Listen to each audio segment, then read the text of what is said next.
Assalamualaikum warahmatullahi wabarakatuh. Bismillahirrahmanirrahim. Asyhadu an la ilaha illallah wa asyhadu anna Muhammadan abduhu wa rasuluhu amma ba'du. Mari kita panjatkan puji syukur kehadirat Allah Subhanahu wa taala. Pada siang hari ini kita bisa berada di ruang ini dan semoga semua keberkahan melimpahi kita yang hadir pada hari ini. Yang sama-sama kita hormati, ini dari Direktorat Diktis Kementerian Agama yang tadi sudah menyampaikan sambutan dan amanatnya untuk kita semua. Bapak Dr. Rofik dari Kasubdit Akademik di Kementerian Agama. Terima kasih berkenan hadir Pak Kasubdit. Kemudian Bupati Cirebon yang juga tadi sudah memberikan amanatnya. Kemudian Ketua Yayasan, Dewan Pembina, Pengawas, ini sahabat saya Profesor Dr. Jamali, ketemu lagi di sini. Kemudian Pak Rektor, Bapak Profesor Ahmad Dahlan PhD, tadi juga sudah memberikan sambutan. Para Wakil Rektor, para Dekan, Kaprodi, dan semua sivitas akademika, para hadirin, para masyayikh yang dengan tidak mengurangi rasa hormat tentu saja kami tidak menyebutkan satu persatu. Terbahagia hari ini para wisudawan, wisudawati dan orang tua wisudawan, wisudawati atau yang mendampinginya. Saya tahu wajahnya sudah tidak sabar untuk segera mengambil foto bersama. Jadi saya tidak akan menyampaikan banyak di sambutan ini karena seluruh sambutan tadi yang disampaikan sudah sangat berharga dan insya Allah menjadi bahan bakar kita semua untuk terus maju menjadi pribadi pembelajar. Amin. Bapak Ibu yang saya hormati, ada 3 hal yang ingin saya sampaikan. Pertama, tentu saja dari Kopertais wilayah 2 Jawa Barat menyampaikan selamat. Ini walaupun dari tadi sudah disampaikan selamat atas wisudanya, tapi saya melihat wisuda kali ini sangat istimewa bagi Universitas Islam Cirebon.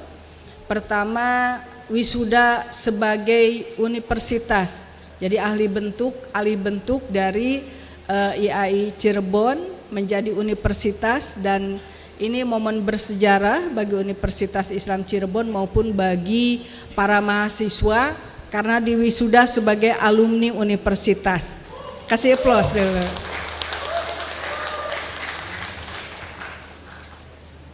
Nah, selamat yang kedua untuk para wisudawan magister ya, MPD. Ini juga wisuda pertama. Saya dulu ingat waktu Monep UASnya hadir ke sini, tiba-tiba sekarang udah wisuda ya, alhamdulillah ya. Sukses semua untuk para wisudawan, wisudawati magister dan jangan berhenti karena memang masih ada 1 tahap lagi untuk S3-nya.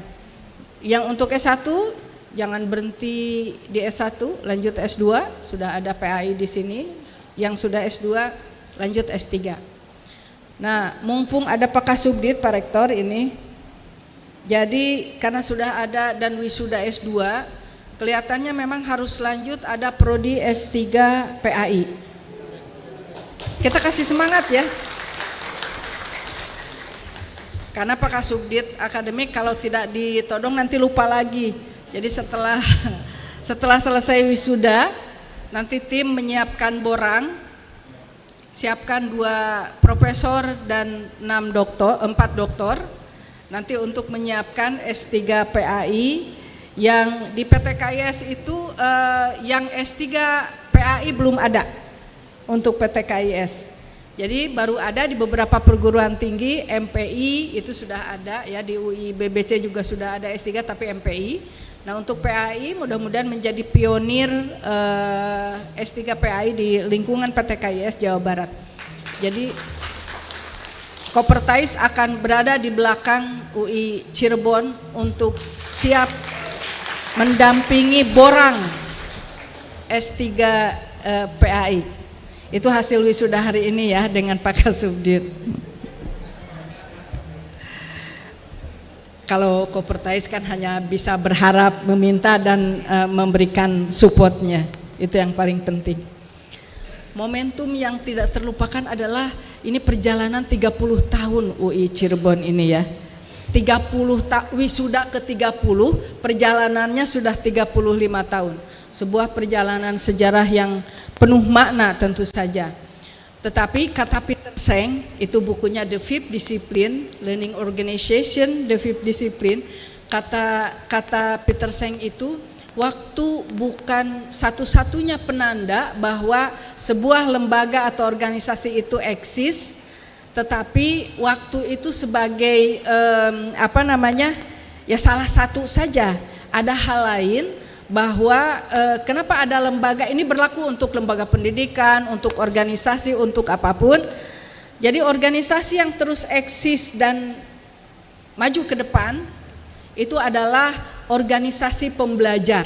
Nah, dia menyebutnya sebagai learning organization. Cirinya apa? Ada 4 indikator, tapi wujud dari learning organization itu saya sering menyebutnya TNIK. TNIK. Jadi adanya teamwork, adanya network yang mewujud di kampus itu, adanya inovasi dan adanya kolaborasi. Saya pikir yang 4 ini sudah bisa dilihat fakta lapangannya di UI Cirebon ada. Network, ini ada beberapa mahasiswa asing. Kita kasih applause loh. Jarang swasta yang ada banyak mahasiswa asing. Jadi networknya oke, teamworknya faktanya banyak prodi yang banyak prodinya dan sekarang dengan alih bentuk itu adanya teamwork. Inovasi, nah inovasi harus terus digalakan ya. Kemudian juga ada kolaborasi. Kenapa ini penting? Karena tentu ini bagian keduanya. Kopertais Jawa Barat itu sekarang hampir menyentuh 190 PTKIS yang berada di bawah koordinasi koordinator Jawa Barat. Jadi jumlah yang melebihi Jawa Timur. Asalnya Jawa Timur lebih banyak, sekarang jadi Jawa Barat kelihatannya Pak Kasubdit ya. Jadi tadi saya sudah ngobrol dengan Pak Kasubdit, ini jumlah yang luar biasa. Di satu sisi dengan jumlah PTKIS yang banyak, berarti kan membuka kesempatan akses masyarakat untuk lebih banyak yang menikmati jenjang pendidikan tinggi. Tadi Pak Kasubdit sampaikan bahwa jumlah mahasiswa kita itu masih sangat kecil dibanding total penduduk Indonesia. Dengan jumlah PTKIS yang banyak, artinya ada peluang akses masyarakat lebih besar lagi untuk bisa ke jenjang pendidikan tinggi. Tapi tentu saja semakin banyak pendidikan tinggi ada paradok, ada hal yang bertentangan begitu. Karena dalam 2 tahun terakhir jumlah PTKIS itu meningkat, tapi terjadi penurunan penerimaan mahasiswa baru. Fenomena penurunan mahasiswa baru atau yang kita sebut sebagai declining student enrollment itu terjadi bukan hanya di swasta saja, di negeri juga sama. Ya Prof ya, pasti Cirebon juga mengalami hal yang sama. Di Bandung juga, di mana-mana dan saya sudah melakukan searching, memang penurunan masyarakat untuk mengkuliahkan putra-putrinya ke pendidikan tinggi itu harus kita cermati segera. Kenapa ya gitu? Ini terjadi penurunan penerimaan mahasiswa baru.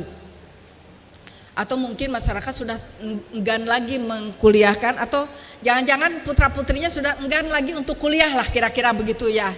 Kan sekarang mah mending jadi YouTuber gitu ya. Instan dapat duitnya. Jadi TikToker gitu. Tahu Emak Madaster? Itu TikToker Emak Madaster dalam sekian waktu uangnya sudah 1 miliar hanya karena modal daster dan gulang-guling di lumpur, berkotor-kotor dan seterusnya. Gak ada maknanya, gak ada nilainya. Tapi justru itu yang disukai dan itu menghasilkan cuan yang banyak. Tapi pertanyaannya, apakah itu yang kita inginkan? Apakah itu yang akan kita tinggalkan pada generasi kita ke depan? Ini tantangannya luar biasa. Jadi paradok ini, bertentangan ini mari kita selesaikan. Ajaklah nanti para alumni, ajaklah masyarakat untuk kuliah. Karena tadi Pak Kasubdit bilang beasiswa ada, dari Pemda Cirebon, dari Pak Bupati juga sudah menyediakan beasiswa. Ini memang harus dilakukan oleh para alumni. Para alumni tugasnya adalah buy one get two free lah. Satu alumni harus membawa minimal 2 calon mahasiswa baru ke sini. Ada beasiswa, tenang. Sampaikan ada beasiswa, karena itu bagian dari perjuangan peradaban kita. Jangan tinggalkan adik-adik kita tidak kuliah. Boleh duitnya banyak, tapi kalau tidak kuliah itu tidak akan terjadi apa-apa pada peradaban ini. Kuliahlah.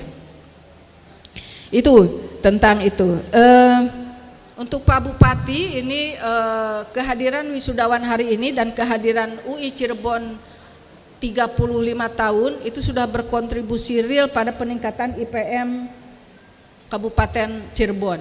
Jadi sudah sewajarnya Pak Bupati memberikan atensi yang lebih sebagai bagian dari peningkatan IPM di Kabupaten Cirebon. Nah gitu ya. Tapi kok tidak meningkat aja? Ini para sarjana, kemarin saya tanya, apa yang bisa meningkat? Para sarjana ini kan meningkatkan IPM nih. Apa yang bisa terindikasi meningkatkan? Jadi setelah selesai wisuda ini, pada datang ke Dukcapil ya, ke kecamatan, Dukcapil kecamatan lah, atau ke desa, untuk mengganti, memperbaharui KTP-nya, pakai sarjana gitu kan, SAG, SPD, dan seterusnya. Yang magister juga itu harus diperbaharui titel di KTP-nya, karena nanti itu akan terpotret sebagai peningkatan IPM-nya. Koreksi kalau saya salah. Kemarin saya sempat tanya itu soalnya. Nanti koreksi kalau saya salah ya. Yang ketiga, bagian terakhir akan lama. Bagi para wisudawan wisudawati, ada hasil survei yang dilakukan oleh sebuah lembaga yang bergerak di bidang konsultan manajemen sumber daya manusia. Hasil surveinya menarik, ini khusus untuk para sarjana ya, S1 maupun S2. Surveinya begini, apa yang menyebabkan seseorang sukses dalam meraih pekerjaan? Penting kan? Mau denger kan? Mau denger, ini penting. Jadi seseorang sukses dalam meraih pekerjaan itu ditentukan oleh 4 hal. 1, itu 45% kesuksesan itu ditentukan oleh attitude, oleh akhlak, oleh perilaku, oleh karakter. 45%, tinggi sekali. Artinya perusahaan itu tidak akan mungkin merekrut karyawan yang tidak jujur, tidak bekerja sama, tidak amanah, itu tidak mungkin. Jadi yang pertama adalah bagaimana karakter kejujuran, kedisiplinan, kerja keras, bekerja sama, itu bagian dari 45% yang menentukan keberhasilan para sarjana ini untuk merebut ruang pekerjaan di dunia luar sana. Yang kedua adalah 20% ditentukan oleh skill yang sudah para mahasiswa, para alumni itu raih selama 4 tahun di sini. Itu berkontribusi 20%. Jadi kalau guru PGMI jadilah guru MI yang profesional. Kalau dari jurusan PAI jadilah guru PA yang profesional. Itu 20% berkontribusi. 10% adalah pengalaman hidup. Nah, jadi kalau mahasiswa selama proses kuliah, bimbingan skripsi itu mengalami kesulitan, mengalami hambatan, mengalami penderitaan, air mata dan seterusnya, itu berkontribusi 10% pada ketangguhan kita dalam meraih pekerjaan. Total itu 75%. Dan 25% itu ditentukan oleh faktor eksternal. Faktor eksternal itu lingkungan pekerjaan dan seterusnya. Tapi kata survei ini yang menariknya nih. Biasanya para sarjana itu seringkali menyalahkan yang 25% tadi, yang itu di luar kendali kita. Kita tidak bisa mengendalikan yang 25%, karena yang 25% adalah di ruang perusahaan, orang lain. Yang bisa kita kendalikan, yang ada dalam kendali kita adalah yang 75% tadi. Attitude, behavior, karakter, skill, dan pengalaman hidup yang pahit itu akan membuat resiliensi kita menjadi meningkat. Dan itu faktor yang bisa kita kendalikan, dan itu faktor terbesar untuk kita meraih kesuksesan di dunia kerja. Jadi survei ini karena sudah dilakukan lama dan respondennya banyak, jadi bisa jadi mungkin ini akurat. Jadi terlepas percaya atau tidak pada survei ini, tapi yang paling baik adalah, yang paling penting adalah kita bisa mengendalikan lebih banyak persentase untuk menentukan kesuksesan kita hari ini dan di masa depan, ketimbang sekedar menyalahkan faktor eksternal yang itu adalah di luar kendali kita. Kita tidak bisa mengendalikan itu. Atau mungkin itu bagian dari takdir yang tidak bisa kita rubah. Takdir aja bisa kita rubah ya Prof ya, dengan doa gitu. Bisa jadi mungkin. Jadi istilahnya ada banyak ruang yang bisa kita raih karena kendalinya ada pada kita. Nah, itu 3 hal yang sudah saya sampaikan. Saya tidak akan berpanjang lebar karena memang wisuda ini harus segera selesai. Para wisudawan ingin segera berfoto bersama dengan para keluarganya. Jadi saya akan akhiri. Tapi semua pakai pantun, saya bingung pantunnya apa ya. Tapi nggak mau menggunakan pantun aura kasih. Terlalu sering semua orang menggunakan aura kasih ya. Pantunnya gini aja, beli ikan di pagar sih. Sekian, terima kasih. Akhirul kalam, assalamualaikum warahmatullahi wabarakatuh.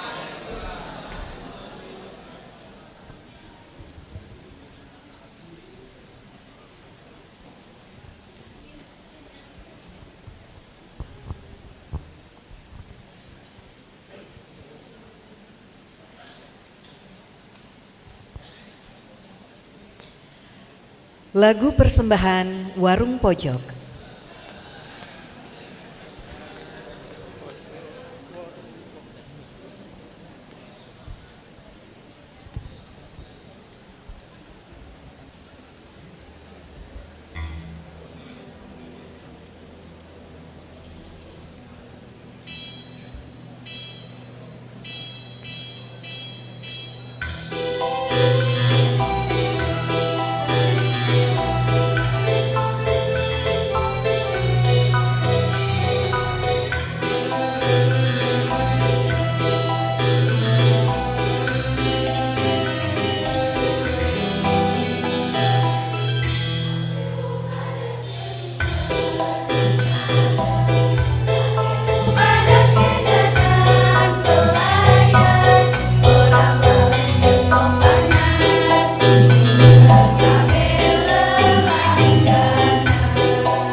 Kepada Rektor Universitas Islam Cirebon, disilakan.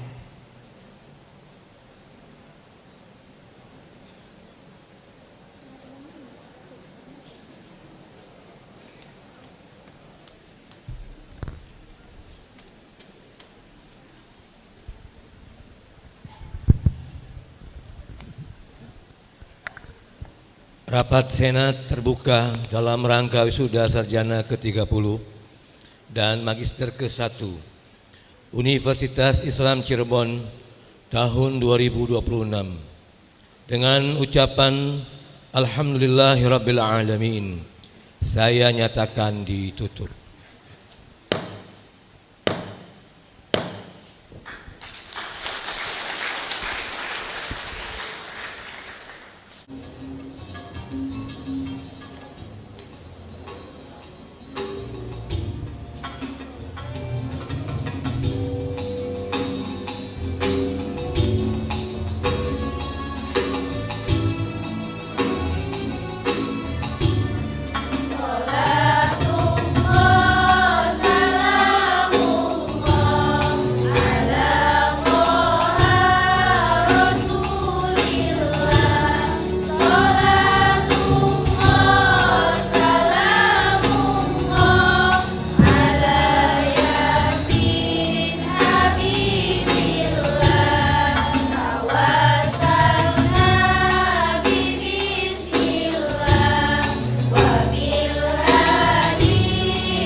Demikian rangkaian upacara wisuda sarjana periode 30 dan magister 1 Universitas Islam Cirebon tahun 2026. Atas nama Sivitas Akademika dan seluruh panitia penyelenggara mengucapkan terima kasih atas segala perhatiannya dan mohon maaf atas segala kekurangannya. Akhirul kalam, billahi taufik wal hidayah. Wassalamualaikum warahmatullahi wabarakatuh.